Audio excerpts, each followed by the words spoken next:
തിരുവനന്തപുരത്ത് school bus തലയിലൂടെ കയറി 2ാം class വിദ്യാർത്ഥിനിക്ക് ദാരുണാന്ത്യം. മടവൂർ ഗവൺമെന്റ് LP സ്കൂളിലെ കൃഷ്ണേന്ദുവാണ് മരിച്ചത്. കുട്ടിയുടെ വീടിന് മുൻപിലായിരുന്നു അപകടം. പാരിപ്പള്ളി മെഡിക്കൽ കോളേജിൽ എത്തിച്ചെങ്കിലും രക്ഷിക്കാനായില്ല. ഏകദേശം ഒരു 4 മണിയോടുകൂടി നമ്മുടെ മടവൂർ ഗവൺമെന്റ് LP സ്കൂളിലെ 2ാം ക്ലാസ് വിദ്യാർത്ഥിയായ കൃഷ്ണേന്ദു സ്കൂൾ ബസ്സിൽ വീട്ടിൻ്റെ മുന്നിൽ വന്നിറങ്ങുകയും ഇറങ്ങിയിട്ട് കുറച്ച് മുന്നോട്ടേക്ക് കുട്ടി ഓടിയ സമയത്ത് കേബിളോ വയറോ എന്തോ റോഡിൽ കിടന്നതിൽ കുരുങ്ങി ബസ്സിൻ്റെ അടിയിലേക്ക് വീഴുകയാണ് ഉണ്ടായത്.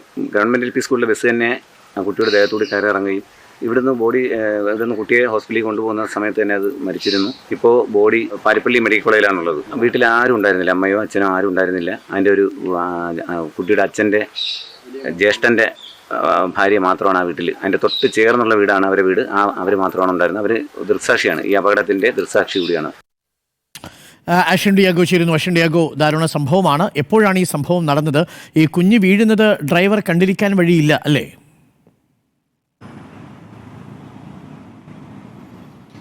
അരുൺ, ഇന്ന് വൈകുന്നേരം 4 മണിയോടുകൂടിയാണ് ഇത്തരത്തിൽ അതിദാരുണമായ ഒരു അപകടമുണ്ടായത്. LP സ്കൂൾ വിദ്യാർത്ഥി, മടവൂർ LP സ്കൂളിലെ വിദ്യാർത്ഥിയായ കൃഷ്ണേന്ദുവാണ്, 2ാം ക്ലാസ് വിദ്യാർത്ഥിയാണ്. ആ കുട്ടിയാണ് ഈ ഒരു അപകടത്തിൽ മരിച്ചത്. ഈ കുട്ടി പതിവ് പോലെ വീട് മുറ്റത്താണ്, വീട്ടിൻ്റെ അടുത്താണ്, വീട്ടിൻ്റെ ഗേറ്റിന് മുന്നിലാണ് ഈ സ്കൂൾ ബസ് ഇറക്കിയതും. പക്ഷേ ഈ സ്കൂൾ ബസ്സിൽ വന്നിറങ്ങിയ കുട്ടി വീട്ടിൽ ആരുമില്ലാത്തത് കൊണ്ട് തന്നെ തൊട്ടടുത്തുള്ള ബന്ധു വീട്ടിലേക്ക്, അതായത് വല്യച്ഛൻ്റെ വീട്ടിലേക്ക് ഒന്ന് ഓടി പോവുകയായിരുന്നു. ഇതിനിടയിൽ ഈ പോസ്റ്റിനോട് ചേർന്നുള്ള ആ ഒരു കേബിൾ കാലിൽ കുടുങ്ങി ഈ കുട്ടി റോഡിലേക്ക് തന്നെ വീണു. ഇതൊരു ചെറിയ ഇടുങ്ങിയ റോഡാണ്, അതുകൊണ്ട് തന്നെ ഒരു വണ്ടിക്ക് മാത്രം പോകാനുള്ള അത്രയും വീതിയുള്ള ചെറിയ റോഡാണ്. ഈ കുട്ടി ഈ റോഡിലേക്ക് വീണത് ഈ ഡ്രൈവർ കണ്ടില്ല എന്നുള്ളതാണ് നമുക്ക് മനസ്സിലാക്കാൻ സാധിക്കുന്നത്. ഇതറിയാതെ ഈ ഡ്രൈവർ മുന്നോട്ട് വാഹനം എടുക്കുകയും ഈ പെൺകുട്ടിയുടെ തലയിലൂടെ 2 ചക്രങ്ങളും പിൻചക്രവും മുൻചക്രവും കയറി ഇറങ്ങുകയായിരുന്നു എന്നുള്ളതാണ് നമുക്ക് മനസ്സിലാക്കാൻ സാധിക്കുന്നത്.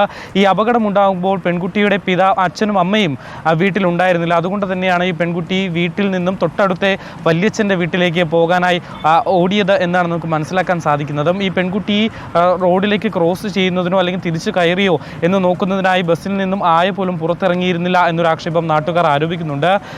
ശരണ്യ മണികണ്ഠൻ ദമ്പതികളുടെ മകളാണ് ഇപ്പോൾ ഈ മരണപ്പെട്ടിരിക്കുന്ന പെൺകുട്ടി.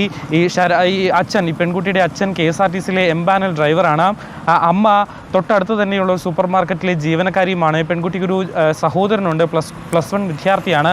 ഈ ആരും തന്നെ ഈ സംഭവം നടക്കുമ്പോൾ വീട്ടിലുണ്ടായിരുന്നില്ല. തൊട്ടടുത്തായി തന്നെയാണ് ഈ പെൺകുട്ടിയുടെ അച്ഛൻ്റെ ജ്യേഷ്ഠ സഹോദരൻ താമസിക്കുന്നത്. ആ വീട്ടിലേക്കാണ് പെൺകുട്ടി ഓടിക്കയറിയത് ശ്രമിച്ചത് എന്നുള്ളതാണ് നമുക്ക് മനസ്സിലാക്കാൻ സാധിക്കുന്നത്. അതേസമയം പെൺകുട്ടിയുടെ വല്യമ്മ അവിടെ നിന്ന് നോക്കുന്നുണ്ടായിരുന്നു. പക്ഷേ അപ്പോഴേക്കും ഈ പെൺകുട്ടി വീണത് അവരും ശ്രദ്ധിച്ചിരുന്നില്ല.